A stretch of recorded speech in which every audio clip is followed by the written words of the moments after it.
ಮಗ್ಗಿಯ ಜೊತೆ ಜೀವನ ಪಾಠ ಕಲಿಸಿದ ಟೀಚರ್. ತರಗತಿಯಲ್ಲಿ ಗಣಿತ ಪಾಠ ನಡೀತಿತ್ತು. ಶಿಕ್ಷಕಿಯಾದ ಶಾರದಮ್ಮನವರ ಬಳಿ ಬೋರ್ಡಿನ ಮೇಲೆ ಚಾಕ್ನಲ್ಲಿ 5ರ ಮಗ್ಗಿ ಬರೆಯುತ್ತಿದ್ರು. ಅವರ ಕೈಬರಹ ಸ್ಪಷ್ಟವಾಗಿ ಕ್ರಮಬದ್ಧವಾಗಿ ಸಾಗಿತ್ತು. ಮಗ್ಗಿ ಸಂಪೂರ್ಣವಾದ ನಂತರ ಅವರು ಬೋರ್ಡಿನಿಂದ ವಿದ್ಯಾರ್ಥಿಗಳ ಕಡೆ ತಿರುಗಿದರು. ಆದರೆ ಅಲ್ಲಿ ಸಂಪೂರ್ಣ ಮೌನವಿರಲಿಲ್ಲ.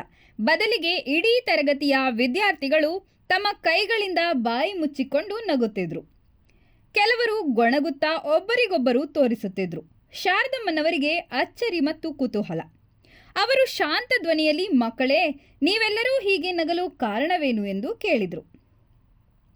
ಕೂಡಲೇ ಒಬ್ಬ ವಿದ್ಯಾರ್ಥಿ ಧೈರ್ಯ ಮಾಡಿ ಎದ್ದು ನಿಂತು, ಟೀಚರ್ ಕ್ಷಮಿಸಿ, ಆದರೆ ನೀವು ಬರೆದಿರುವ ಮಗ್ಗಿಯ ಮೊದಲ ಸಾಲು ತಪ್ಪಾಗಿದೆ. 5x1 ಆಗಬೇಕಿತ್ತು, ಆದರೆ ಅಲ್ಲಿ ನೀವು 3 ಎಂದು ಬರೆದಿದ್ದೀರಿ ಎಂದು ಹೇಳಿದ.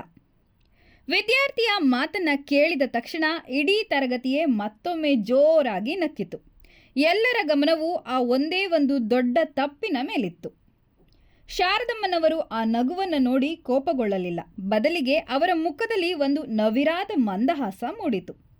ಅವರು ನಿಧಾನವಾಗಿ ಬೋರ್ಡಿನತ್ತ ಕೈ ತೋರಿಸಿ ವಿದ್ಯಾರ್ಥಿಗಳನ್ನು ಉದ್ದೇಶಿಸಿ, ಹೌದು ಮಕ್ಕಳೇ, ನೀವು ಹೇಳಿದ್ದು ನಿಜ.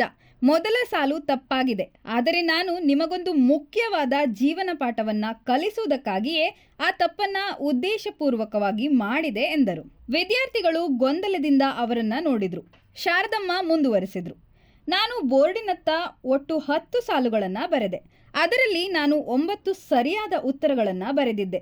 ಆದರೆ ಆ 9 ಸತ್ಯಗಳನ್ನು, ಸರಿಯಾದ ಕೆಲಸಗಳನ್ನು ಬರೆದಾಗ ನಿಮ್ಮಲ್ಲಿ ಯಾರೊಬ್ಬರೂ ಎದ್ದು ನಿಂತು, ಟೀಚರ್ ನೀವು ಸರಿಯಾಗಿ ಬರೆದಿದ್ದೀರಿ, ಚೆನ್ನಾಗಿದೆ ಎಂದು ಅಭಿನಂದಿಸಲಿಲ್ಲ.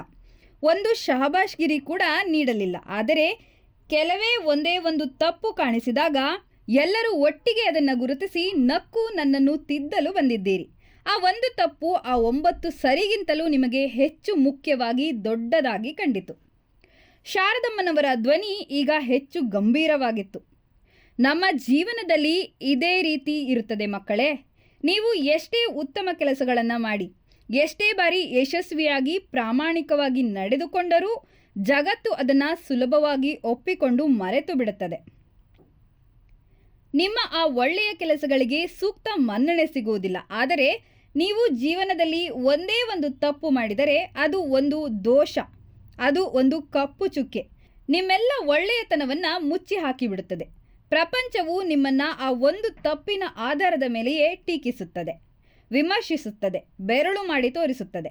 ಆದ್ದರಿಂದ ಯಾರಾದರೂ ನಿಮ್ಮನ್ನು ಟೀಕಿಸಿದಾಗ ಅಥವಾ ನಿಮ್ಮ ತಪ್ಪುಗಳನ್ನು ತೋರಿಸಿದಾಗ ಬೇಸರಗೊಳ್ಳಬೇಡಿ. ಬದಲಿಗೆ ಟೀಕೆ ಎಂಬುದು ನಾವು ಮಾಡಿದ ಒಳ್ಳೆಯ ಕೆಲಸಗಳನ್ನು ಮರೆತು ನಾವು ಮಾಡಿದ ಒಂದೇ ಒಂದು ತಪ್ಪು ಅಥವಾ ದೌರ್ಬಲ್ಯಕ್ಕೆ ಜಗತ್ತು ನೀಡುವ ಅತಿಯಾದ ಮೌಲ್ಯ ಎಂದು ನೆನಪಿಡಿ. ಆ ಟೀಕೆಗಳನ್ನು ವಿನಮ್ರತೆಯಿಂದ ಸ್ವೀಕರಿಸಿ, ಅದನ್ನು ಒಂದು ಪಾಠವೆಂದು ಭಾವಿಸಿ, ಆ ತಪ್ಪನ್ನು ಮತ್ತೊಮ್ಮೆ ಮಾಡದಂತೆ ಎಚ್ಚರ ವಹಿಸಿ. ಆಗ ಈ ಟೀಕೆಗಳು ಮತ್ತು ವಿಮರ್ಶೆಗಳು ನಿಮ್ಮನ್ನು ಉತ್ತಮ ವ್ಯಕ್ತಿಗಳನ್ನಾಗಿ ರೂಪಿಸುತ್ತವೆ. ಆಗಲೇ ಜೀವನ ನಿಜವಾಗಿಯೂ ಸುಂದರವಾಗಿರುವುದು ಎಂದರು. ತರಗತಿಯಲ್ಲಿ ನಗೆ ಮಾಯವಾಗಿತ್ತು. ವಿದ್ಯಾರ್ಥಿಗಳ ಮುಖದಲ್ಲಿ ಒಂದು ಗಹನವಾದ ತಿಳುವಳಿಕೆಯ ಭಾವ ಮೂಡಿತ್ತು. ಅಂದು ಶಾರದಮ್ಮನವರು 5ರ ಮಗ್ಗಿಯ ಜೊತೆ ಜೀವನದ ಮಗ್ಗಿಯ ಅತಿ ದೊಡ್ಡ ಸತ್ಯವನ್ನ ವಿದ್ಯಾರ್ಥಿಗಳ ಮನಸ್ಸಿನಲ್ಲಿ ಅಚ್ಚೊತ್ತಿದರು.